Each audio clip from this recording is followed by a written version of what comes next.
jour où vous avez vu l'œuvre se décoller, ou plutôt la veille, le jour où on a collé, on a fini l'œuvre avant de l'ouvrir pour que le lendemain les gens viennent marcher dessus, c'est le jour où Agnès Varda est partie.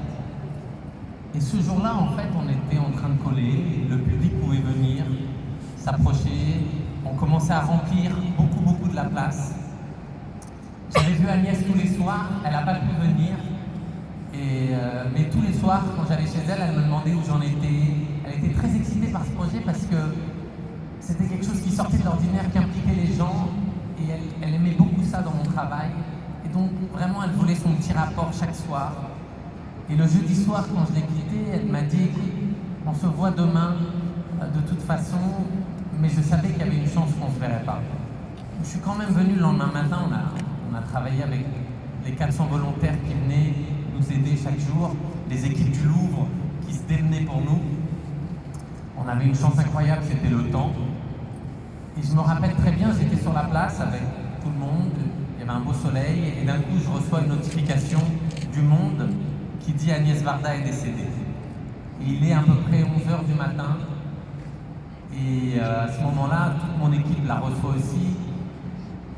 Et mes plus proches viennent et me disent qu'est-ce que tu veux qu'on fasse? Et c'est vrai qu'à ce moment-là, je ne savais pas trop si je devais repartir. Il restait encore 6 heures de collage. J'ai été m'asseoir. Derrière l'écran, on avait une petite cantine où les équipes mangeaient. Et j'ai des amis de la famille qui est venue. Et puis, très vite, on m'a dit, il y a des journalistes qui arrivent de partout, autour des barricades, pour avoir une phrase, quelque chose. Et ça, c'est quelque chose dont j'avais pas la force à ce moment-là de faire, ni même, j'avais même le temps de processer ça. Et à ce moment-là, j'ai dit non, en fait, il vaut mieux que je parte et que je laisse l'équipe finir. Et on en a discuté avec mes équipes et l'équipe du Louvre. Et ils m'ont dit, si tu veux, on ferme toute la place du Louvre. On ferme entièrement, il n'y a plus de passage. Et on garde que l'équipe pour finir. J'ai dit, bah, ça serait fantastique, parce que ça permettrait de pouvoir finir l'œuvre dans le calme. Et c'est ce qu'ils ont fait. Et je n'oublierai jamais ça de Louvre, parce que, faut vous imaginer, on était là un vendredi après-midi, plein soleil, et d'un coup, toute la place du Louvre était déserte. On entendait les oiseaux passer, on a l'impression que Paris était vide. Et j'étais juste avec les volontaires, qui la plupart n'osaient pas me croiser du regard, et on collait, chacun était attelé à finir cette œuvre, et en rentrant dans ce rythme qui devenait de plus en plus effréné parce qu'on devait finir pour la fin d'après-midi, j'ai eu l'impression de remplir quelque chose pour Agnès et finalement de faire cette œuvre qu'on ne voyait que du ciel et qu'elle avait rejoint pour regarder. Donc c'est un jour que j'oublierai jamais.